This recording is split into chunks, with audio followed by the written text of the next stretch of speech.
देखो देखो हमको बाबू पढ़ना है, तुमको फर्स्ट लॉ ऑफ मोशन पढ़ लिए थे, अब सेकेंड लॉ पढ़ना है। Second law of motion, second law of motion क्या कहता है? पहला बताया था तुमको, सेकेंड लॉ ऑफ मोशन पढ़ने के लिए मोमेंटम को जानना जरूरी है। किसको बाबू? मोमेंटम। अब मोमेंटम का मतलब होता है संवेग। क्या होता है? संवेग होता है। तुमको ये बताए थे कि सेकेंड लॉ ऑफ मोशन है वो तुम्हें क्या बताता है? क्वालिटी। क्या बताता है? क्वांटिटी बताता है। क्या बताता है बाबू? क्वांटिटी। जबकि क्वालिटी को बताता है फर्स्ट लॉ। तो बाबू क्वालिटी नहीं बता के क्या बताता है? क्वांटिटी बताता है। राइट? क्या बताता है बाबू? क्वांटिटी। तो हमको क्वेश्चन पहला पूछता है, किस न्यूटन के किस नियम से मुझे बल का सूत्र मालूम चलता है? यानी क्वांटिटी बाबू कितना फोर्स कहाँ लगना है नहीं लगना है। जैसे पहला जो गति का नियम था उसमें क्या था? किसी वस्तु को, कोई वस्तु गति में है या विराम में है या तुम्हारा जड़त्व में है, तो उसको रोकने के लिए मतलब दिशा बदलने के लिए है, तो कितना बल लगेगा, कितना बल से लगा के उसको रोक सकते हैं या कितना कर सकते हैं। मतलब बोला गया ना, किसी वस्तु को अपना अवस्था बनाए रखने के लिए बाह्य बल की आवश्यकता होती है, तो कितना बाह्य बल लगाया जाए ताकि ये वस्तु रुक जाए। तो बाबू ये मालूम करना पड़ेगा ना।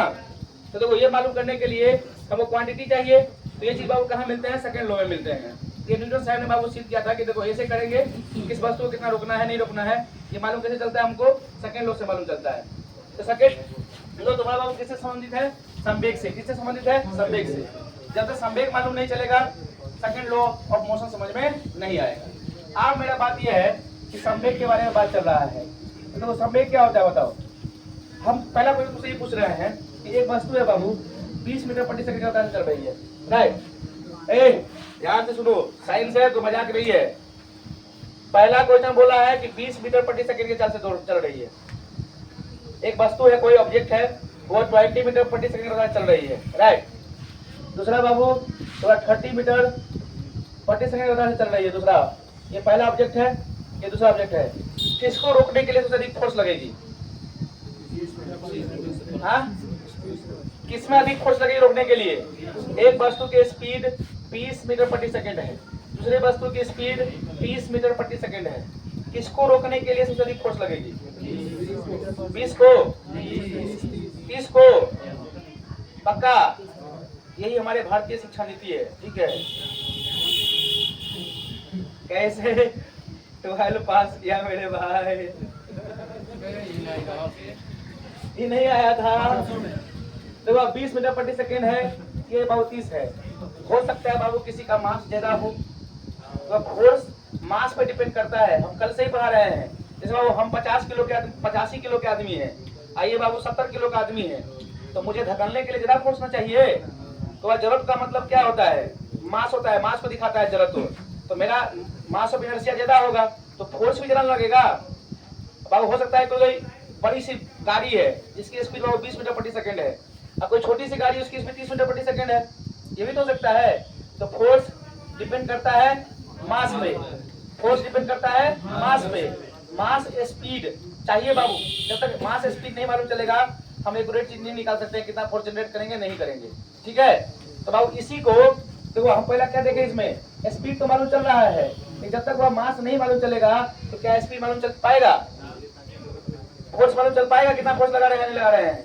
तो बाबू इसी को हम लोग क्या बोलते हैं? संवेग बोलते हैं। क्या बोलते हैं? संवेग। यानी देखो संवेग को पी से लिखते हैं। अब मास इंटू वेलोसिटी को क्या कहते हैं हम लोग? संवेग कहते हैं। मास इंटू वेलोसिटी को क्या कहते हैं? संवेग। यानी मास माने बाबू क्या होता है? द्रव्यमान। द्रव्यमान। आधी का मतलब क्या होता है बाबू? वेग। द्रव्यमान तथा वेग के गुणनफल को क्या कहते हैं? संवेग कहते हैं। पहला बात। अब देखो v बराबर तुम्हारा क्या आया? mv आया। तो संवेग का बाबू ये क्या होगा? फॉर्मूला क्या बनेगा? तो मास का बाबू क्या होता है? kg। मास का क्या होता है? kg। अब पुनः वेलोसिटी का बाबू क्या होता है? मीटर प्रति सेकेंड। ठीक है? तो इसका ऐसा मतलब बाबू क्या हो जाएगा? kg मीटर प्रति सेकेंड हो जाएगा। ठीक है? आप देखो इसका डायमेंशन लिखने के लिए बोलेगा, संवेग का डायमेंशन लिखने के लिए बोलेगा, तो हम जानते हैं कि इसका डायमेंशन क्या होता है बाबू? केजी का m से लिखते हैं। और m को बाबू किसे लिखते हैं? मीटर है तो किसे लिखेंगे? l से नहीं लिखेंगे जी। तो m ऊपर है, सेकंड नीचे है, तो t इनवर्स 1 नहीं हो जाएगा? बताओ। तो इसका बाबू डायमेंशन क्या होता है? mlt inverse 1। तो बाबू कहीं तुमको द्रव्यमान का या संवेग का तुम्हारा बाबू क्या लिखना रहे, डायमेंशन लिखना रहे, तो mLT इनवर्स 1 हो जाता है। नहीं समझ में आया ये बात? अरे समझ में आया? तुमको बताए थे बेसिक क्लास में कि m का मतलब बाबू होता है मास, ठीक है। लेंथ को बाबू लिखना है, लंबाई को लिखना है तो बाबू L से लिखते हैं, ठीक है। और टाइम को बाबू किसे लिखते हैं, सेकेंड से लिखते हैं। तो देखो बाबू केजी का मतलब क्या होता है, मास, तो m से लिख दिए। मीटर का मतलब क्या होता है, लंबाई होता है कि नहीं होता है, तो बाबू L से लिख दिए। और सेकेंड का मतलब क्या होता है, T, तो बाबू T इनवर्स लिख दिए, ठीक है। आरपीएफ में जानते ही हो जितने भी रेलवे के वैकेंसी आते हैं, साइंस बहुत मूल्यवान है। इसको मूल्यवान होने के कारण तुमको इसको क्या करना पड़ेगा, पढ़ना तो पड़ेगा ना भाई। बताओ, न्यूमेरिकल भी साथ में करने हैं हम लोग को, सारी चीजों को पढ़ने हैं। तो संवेग समझ में आया? संवेग बाबू क्या होता है, द्रव्यमान और वेग के गुणनफल के जो आएगा उसी के बराबर होता है संवेग। संवेग बाबू देखो, संवेग का ऐसा मतलब क्या होता है, केजी मीटर प्रति सेकंड होता है, ठीक है। इसका डायमेंशन बाबू क्या होता है, mLT इनवर्स 1। देखो फार्मूला मालूम रहेगा तभी ये निकाल सकते हो, रट्टा मारने से मेरे भाई काम नहीं चलता है। मतलब इतना जितने बोर्ड पे लिखे सबको समझ में आ गया? चलो अब देखो संवेग जो तुम्हारा होता है ना, हम जानते हैं कि जो मास है और वेलोसिटी है, जब आप किसी एक के साथ ये भी जानते हो, जब एक सदिश राशि लगी होती है गुना के साथ, तो बाबू ये क्या हो जाता है, सदिश हो जाता है। हमारा संवेग बाबू क्या है, एक सदिश राशि है, अर्थात वेक्टर क्वांटिटी है। ये तुम्हारा क्या है बाबू, सदिश राशि है, ठीक है। समझ में आया? यानी देखो बाबू मेरे कहने का मतलब क्या है, हम जानते हैं बाबू कि m गुने v लिखे हैं, p, तो p जो है m गुने v लिखे हो, यानी कोई चीज रुका हुआ है, कोई चीज रुका हुआ है, तो बाबू v कितना हो गया, 0। तो p बराबर बाबू कितना, 0 नहीं हो जाएगा? इसका मतलब इसमें संवेग नहीं है, रुका हुआ है, कोई वेग नहीं है। हम मास करते हुए बाबू 80 से बैठे हुए हैं, है कि नहीं है? तो जो वेलोसिटी नहीं है तो संवेग भी बाबू क्या हो जाता है, 0 हो जाता है। ठीक है, स्पीड बढ़ेगा तो बाबू संवेग भी बढ़ेगा। अरे v जितना बढ़ेगा उतना ही संवेग बढ़ेगा, या वो m जितना बढ़ेगा तभी संवेग बढ़ेगा, है ना। तो m और वेलोसिटी के संवेग बाबू क्या डायरेक्टली प्रोपोर्शनल है कि नहीं, बोलो। तो बाबू देखो कोई चीज का वो संवेग ज्यादा है तो फोर्स भी इसी रेशियो में बढ़ाना पड़ेगा, है कि नहीं है। यानी कोई वस्तु का मोमेंटम ज्यादा है तो बाबू तुम्हारा क्या करना पड़ेगा, फोर्स भी ज्यादा लगाना पड़ेगा, नहीं तो तुम्हारा काम नहीं होगा। देखो इसी बात को बाबू साबित करने के लिए सेकेंड लॉ ऑफ मोशन आया। सेकेंड लॉ ऑफ मोशन कहता है, देखो क्या कहता है, किसी वस्तु पर लगाए जाने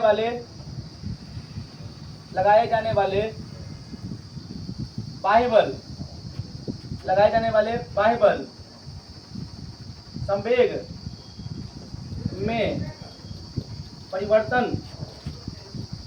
संवेग में परिवर्तन के दर के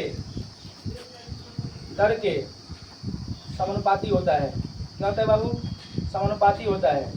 जैसे तुम्हारा ये लाइन परीक्षा में आ जाए, समझे कि नहीं, संवेग में परिवर्तन के दर के समानुपाती होता है। पहला बात हम ये समझेंगे, ये क्या है मेरा, ये क्या है, सेकेंड लॉ ऑफ मोशन है, ठीक है। पेपर में बाबू तुमको देखो ये 3 चीज लिखा रहेगा, 4 ऑप्शन लिखे रहेंगे तुम्हारे। तो पहला बाबू तुमको क्या लगना है कि समानुपाती है, संवेग में परिवर्तन के दर समाप्ति है। संवेग से संबंधित बात किसमें आते हैं, सेकेंड लॉ में आते हैं, ठीक है। आप देखो बाबू, तो हमको कोई बाह्य बल लग रहा है तो बाह्य बल को क्या लिख रहे हैं बाबू, फोर्स अपॉन, तो एक्सटर्नल लिख देते हैं बाबू। एक्सटर्नल का मतलब क्या होता है कि बाह्य बल है कोई, तो बाह्य बल बाबू किस पर डिपेंड कर रहा है, बताओ। नहीं, संवेग परिवर्तन दर पे हो रहा है ना जी, संवेग परिवर्तन पे हो रहा है कि नहीं हो रहा है, बोलो। संवेग परिवर्तन की दर के बराबर हो रहा है ना जी, बोलो। तुम क्या बोला गया है, किसी वस्तु पर लगाए जाने वाले बाह्य बल संवेग परिवर्तन के दर के बराबर होते हैं। संवेग परिवर्तन के दर के बराबर होते हैं। और संवेग परिवर्तन का दर का मतलब क्या होता है, देखो तो ये बाह्य जो बल लग रहा है वो क्या हो रहा है, संवेग परिवर्तन की दर के बराबर होता है। दर माने क्या होता है बाबू, टाइम में, कितना टाइम में हो रहा है, कितना टाइम में बाबू संवेग परिवर्तन हो रहा है, उसी को क्या करते हैं हम लोग बाबू, फोर्स, एक्सटर्नल फोर्स लग रहा है, समानुपाती होता है। तो देखो इसको हटाएंगे हम तो F बराबर लिख सकते हैं, F बराबर क्या लिख सकते हो, नहीं सीधे M कैसे लिख सकते हो यार, वैसे बात करते हो आप। देखो तो देखो इसको हम हटाएंगे तो K हो जाएगा, एक कांस्टेंट आता है, नियतांक आता है ना। तो देखो संवेग परिवर्तन का मतलब क्या होगा, डेल्टा P, इसमें वो चेंजिंग का मतलब क्या डेल्टा P होता है, और डेल्टा T होगा कि नहीं होगा, बोलो। टाइम ओवर चेंज होगा ना, डेल्टा टी हो जाएगा। अब देखो जो के का वैल्यू होता है ना, जो नियतांक होता है, इस नियतांक का के का वैल्यू कितना होता है, 1 होता है। तो हम ये लिख सकते हैं ना, ए बराबर डेल्टा पी बटे में डेल्टा टी। बोलो कितना हो गया। अब देखो थोड़ा सा ऊपर लिखने की कोशिश कर रहे हैं हम। देखो इसको मिला के बाबू समझ में आ गया नहीं, ये देखो अब डेल्टा ए बराबर delta P upon delta T है। देखो हम यहाँ पे क्या लिख रहे हैं ना, तो बाबू एक्सटर्नल फोर्स बराबर delta P upon delta T है, ठीक है। तो अब ये सब संवेग परिवर्तन है कि नहीं है, बोलो।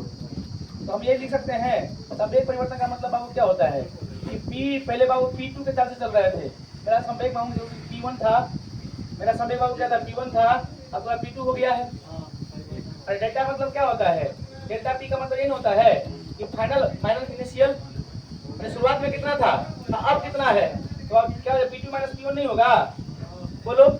आप मोमेंटम है तो अब मास होना जरूरी है कि नहीं है। तो हम ये कर सकते हैं डेल्टा पी बराबर क्या होता है, m2 अब v2 होगा कि नहीं होगा, बोलो। अरे किसी दूसरा वस्तु के लिए है, अरे पहले बताओ परिवर्तन का मतलब क्या होता है, वेग परिवर्तन का मतलब क्या होता है। संवेग परिवर्तन की दर को क्या कहते हैं, मतलब नहीं, संवेग परिवर्तन की दर को ही बाबू हम लोग यहाँ पे फोर्स कर रहे हैं। तो अब ये यहाँ पे बाबू P1 माने बड़का में से छोटा घटाते हैं ना, तो बाबू फाइनल माइनस इनिशियल, तो फाइनल माइनस P2 मान लेते हैं, तो इसको P1 मानना पड़ेगा। अब बढ़ने में टाइम आया कि नहीं आएगा, बोलो बोलो बोलो। तो मेरे बाबू आप बताओ, हम F बराबर लिख सकते हैं, इसका फॉर्मूला क्या हो जाएगा, m2 v2 नहीं हो जाएगा, बोलो। ये तो बाबू m1 माइनस v1 नहीं हो जाएगा, बोलो। अब बढ़ने में डेल्टा टी आएगा कि नहीं आएगा, बोलो। तो ये फॉर्मूला देखो, फोर्स का एक फॉर्मूला बन गया तुम्हारा, ये m2 v2 minus m1 v1। ये कब काम करेगा, जब तुम्हारा बाबू क्या हो, मास कांस्टेंट न हो। जब मास कांस्टेंट नहीं होगा, जब मास कांस्टेंट नहीं होगा, यानी भार भी अलग दिया हुआ है, तो बाबू मेरे को ये फॉर्मूला लगाना पड़ेगा, ठीक है। समझ में आया कि नहीं, बोलो। जब भार नहीं दिया रहेगा, नहीं सुन रहा है जी, नहीं सुन रहा है क्या। अरे संवेग परिवर्तन दर को ही बल कहते हैं, समझो सीधे पर। संवेग परिवर्तन दर को क्या कहते हैं, बल। क्योंकि समानुपाती होता है तो बल का डेफिनेशन इससे आ सकता है। इसको रोकने के लिए कितना बाइक फोर्स चाहिए मुझको, तो बाबू एक्सटर्नल फोर्स हम लगा रहे हैं यहाँ पे।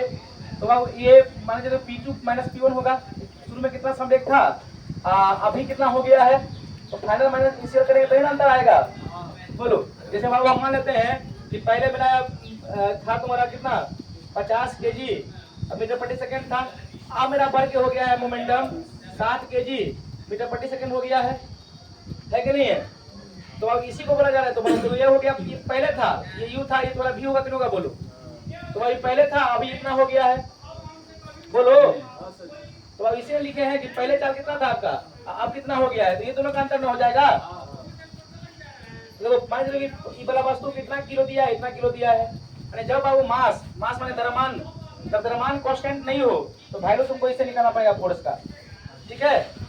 समझ में आया बात। लेकिन बाबू देखो एक चीज ये भी तो कर सकते हैं, अब देखो F एक्सटर्नल फोर्स अगर निकाल रहे हैं, तो देखो तुम यहाँ पे हम एक चीज देखना चाहते हैं, देखो। तो यदि बाबू हम delta P upon delta T लिख रहे हैं, ठीक है, तो एक्सटर्नल फोर्स बाबू डेल्टा कॉमन ले ले हम यहाँ पे, अरे बाबू ये कॉमन ले रहे हैं, तो देखो तो इसका फॉर्मूला बाबू क्या हो जाएगा, P का मतलब डेल्टा MV, बोलो, बटे में डेल्टा T होगा कि नहीं होगा, बोलो बोलो। आप बताओ, जब m हम इधर हटा ले, m को बाबू इधर कर ले, डेल्टा V डेल्टा T कर ले, बोलो। ऐसे कर सकते हैं ना बाबू कि m को इधर ले लिए और डेल्टा V बटे डेल्टा T लिख दिए, बोलो बोलो ना, नहीं हो जाएगा। अरे ऐसे लिख सकते हो। आप बताओ, जब ऐसे लिख सकते हैं तो मेरे भाई तुम बताओ, खुद ही बताओ मेरे को यहाँ पे कि हम F एक्सटर्नल फोर्स बराबर डेल्टा V का मतलब क्या होता है, वेग परिवर्तन की दर, और वेग परिवर्तन दर को क्या कहते हैं, त्वरण। तो क्या F गुणे A लिख सकते हो, बताओ। एक ये फॉर्मूला हुआ कि नहीं हुआ, यानी ये फॉर्मूला तुम कब लगाओगे, जब तुम्हारा मास कांस्टेंट होगा। जब मास कांस्टेंट होगा तब ये फॉर्मूला लगाएंगे, नहीं तो नहीं लगाएंगे, ठीक है। यदि मास कांस्टेंट है तो ये फॉर्मूला लगाएंगे। तो जब मास यानी द्रव्यमान कांस्टेंट हो, जब मानिए जो मास भाव क्या हो, कांस्टेंट हो, तो आप क्या करोगे, ये वाला फॉर्मूला लगाओगे, फोर्स बराबर m इंटू एक्सीलरेशन, ठीक है। तो क्योंकि जानते हैं वेग परिवर्तन की दर को क्या कहते हैं, त्वरण कहते हैं। तो देखो इसलिए हम delta V upon delta T को क्या लिख दिए, त्वरण लिख दिए, ठीक है, ए लिख दिए। समझ में आया? जब मास कांस्टेंट हो तो आप देखो, जब मास कांस्टेंट हो तो क्या करेंगे हम लोग, ये फॉर्मूला का यूज करेंगे, फोर्स बराबर ma। लेकिन जब मास कांस्टेंट ना हो यानी अलग अलग मास के वस्तु होंगे तो तुमको लगाना पड़ेगा m2 v2 माइनस m1 बटे में v1 बटे में डेल्टा टी लगना पड़ेगा। राइट, समझ में आया कि नहीं आया बोलो? इससे बहुत सारे क्वेश्चन बनेंगे। अब देखो जानते हैं कि फोर्स है तो फोर्स का ऐसा मात्रक क्या होता है। कोई तुमसे ये पूछ दे कि बताओ मुन्ना फोर्स का ऐसा मात्रक क्या होता है, तुमको नहीं मालूम तो बाबू है बाबू।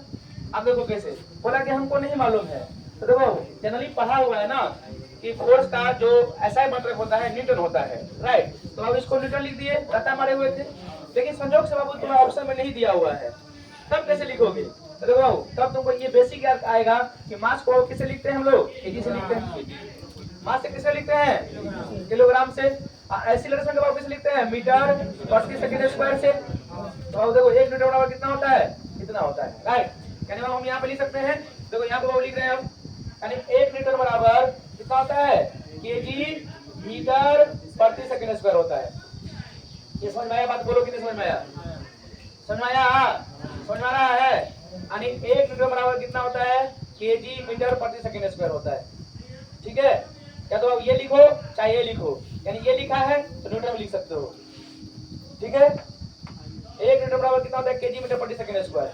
यानी बाबू जब इसका डायमेंशन लिखने के लिए बोलेगा तो तुम जानते हो रेलवे में डायमेंशन आ जाता है लिखने को, तो बोलेगा बल का डायमेंशन क्या होता है, 4 ऑप्शन दिया रहेगा। तो दिमाग में तुरंत आ गया कि बल, तो तुम कुछ नहीं मालूम है तो लिख लेंगे बाबू, F बराबर ma होता है। राइट, पता है ना? तो m का मतलब क्या होता है, मास, तो मास लिख दिए बाबू। एक्सीलरेशन का मतलब क्या होता है, वेग परिवर्तन की दर, तो मीटर प्रति सेकंड स्क्वायर। हुआ कि नहीं हुआ बोलो? तो m को बाबू मास को मास से लिखते हैं, और मीटर का मतलब क्या होता है, लंबाई, तो लंबाई बाबू l लिखोगे और t इनवर्स 2 लिखोगे, क्या बताओ हो गया तुम्हारा, हो गया डायमेंशन।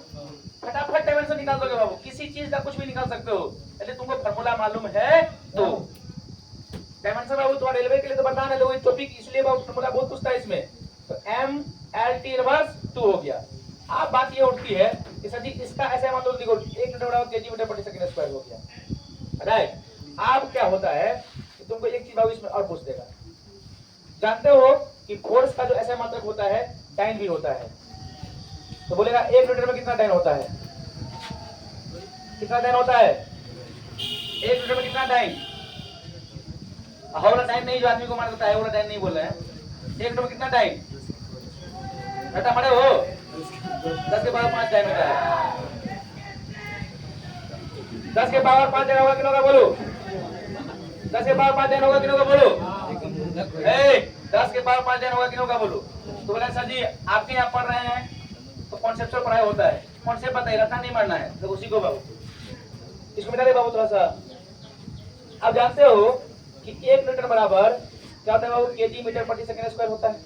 राइट, टाइम जो होता है ना बाबू, ये टाइम थोड़ा सीजीएस पद्धति है। क्या है बाबू, सीजीएस पद्धति। टाइम मेरा क्या है, सीजीएस पद्धति है।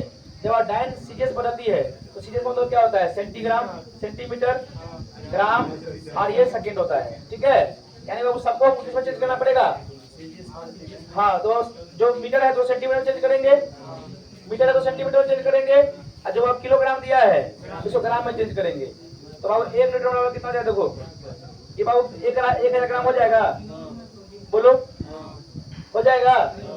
मीटर का मतलब सेंटीमीटर होता है, किलो होता है बोलो, तो 1 सेंटीमीटर में कितना सेंटीमीटर, 100 सेंटीमीटर हो गया, किलो क्या बोलो। अब बट्टे में सेकंड स्क्वायर नहीं हो जाएगा, तो देखो हम गुना भाग कर रहे हैं, तो 1 न्यूटन बराबर कितना है तुम्हारा, 10 के पावर 10,000 हो रहा है, किलो 1 लाख हो रहा है, ग्राम सेंटीमीटर सेकंड स्क्वायर होगा, किलो का बोलो। देखो एक डाइन बराबर इसी को बोलते हैं, एक डाइन बराबर क्या होता है बाबू, ग्राम सेंटीमीटर सेकंड स्क्वायर होता है, ग्राम सेंटीमीटर स्क्वायर होता है। तो देखो इतना को हम डाइन लिख सकते हैं, इतना को हम डाइन लिख सकते हैं कि ये लिख सकते हैं, यानी हम यहाँ पे लिख सकते हैं 1 न्यूटन बराबर 1 2 3 4 5 10 के पावर 5, इसको आप क्या बोलते हैं, डाइन बोलते हैं। तो डाइन लिख सकते हैं, बोलो हो गया बोलो। तो 1 न्यूटन बराबर 10 के पावर 5 डाइन होता है। राइट, ठीक है। तो सेकेंड लॉ से बाबू मेरे को इतना जानकारी है और इतना क्वेश्चन बहुत बनाना होता है, ठीक है। समझ में आया बात? लिखो तो क्वेश्चन इस पे,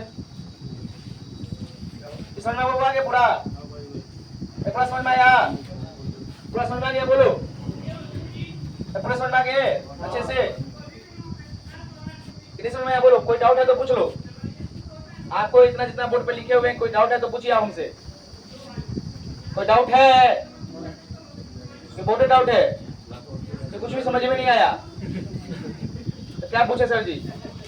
जब सारे में प्रॉब्लम तो क्या पूछे? ऐसा बात नहीं है। कुछ समझ में आया? देखो ध्यान रखना एक चीज। अब देखो रिवाइज कैसे करते हो, माइंड रिवाइज करने का है। अब देखो सेकेंड लो, फर्स्ट लो बताए थे। फर्स्ट लो में तुमको क्या बताए थे? जब कोई वस्तु विराम में है, गति में है या दिशा में है, तो अपने स्थिति को बनाए रखने के लिए बनाए रखना चाहता है, लेकिन बनाए रखने के हटाने के लिए कोई बाह्य बल का आवश्यकता होती है। जब तक कोई वस्तु विराम में रहना चाहती है, जब तक उस पर कोई बाह्य बल कार्य न करे। तो अब फर्स्ट लो हो गया, लेकिन कितना बाह्य बल काम करे? देखो ये क्वालिटी है। अब कितना बल लगाना है हटाने के लिए या मोशन में लाने के लिए? तो बाबू हमको फोर्स लगाना पड़ेगा, निकालना पड़ेगा कि तो 20 इतना किलो का वस्तु है, इतना स्पीड में जा रही है, तो हमको रोकने के लिए इतना फोर्स लगाना पड़ेगा, ठीक है ना। तो देखो तो ये बाबू जो थोड़ा देता है ना, जो क्वालिटी देता है, क्या देता है बाबू? क्वांटिटी बताता है ये कितना फोर्स किसी वस्तु पे लगाना है। तो देखो इसमें क्या आएगा? संवेग। क्या आएगा? संवेग। संवेग बाबू क्या होता है? मास गुने वेलोसिटी होता है, यानी वेग गुने द्रव्यमान या द्रव्यमान गुने वेग, यानी किसी वस्तु का द्रव्यमान कितना है और कितना उसका वेलोसिटी है, इसके गुणनफल को हम क्या कहते हैं? हाँ। सेकेंड लो बाबू क्या कहता है? उसी के परिवर्तन के दर को क्या कहते हैं हम लोग? न्यूटन का सेकेंड लो कहते हैं। इस वाले को P2 माइनस P1 हो जाएगा, पहला संवेग दूसरा संवेग। तो P1 P2 का मतलब क्या हो जाएगा? M2 V2 minus M1 V1 बटे में डेल्टा T। टाइम बाबू लगेगा ना, तो दर का मतलब होता है टाइम, कितना देर में ये चीज हो रहा है, कितना समय में ये चीज हो रहा है, समझे कि नहीं? तो दर का मतलब फिजिक्स में कहीं भी दर आए, चाहे कहीं भी दर आए तुम्हारा, सुना टाइम के बारे में बात चल रहा है। तो देखो तो बाबू ये तुम्हारा कैसे आ गया? ये जो फॉर्मूला लगाना है तुमको, जब मास अलग अलग होंगे तुम बाबू क्या हो जाएगा? इस फॉर्मूला को यूज करोगे। मतलब दो अलग अलग वस्तु दे देगा, आप फोर्स निकालना है तो ये फॉर्मूला को यूज करना पड़ेगा, ठीक है। सर समझ गए ना बाबू? तो लिखो